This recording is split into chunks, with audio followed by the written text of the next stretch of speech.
You ask Tiger to solve. This deals with linear equations with one unknown. The final result is x equals -1/3. Let's solve it step by step. Simplify the expression. Group like terms. Simplify the arithmetic.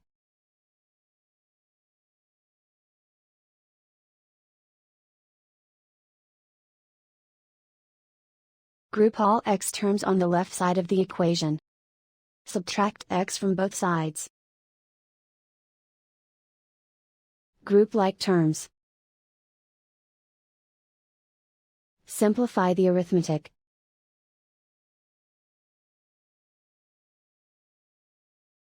Group all constants on the right side of the equation.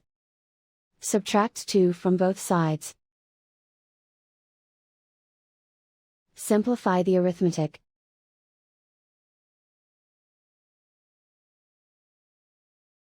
Isolate the x. Divide both sides by 6. Simplify the fraction. Find the greatest common factor of the numerator and denominator. Factor out and cancel the greatest common factor.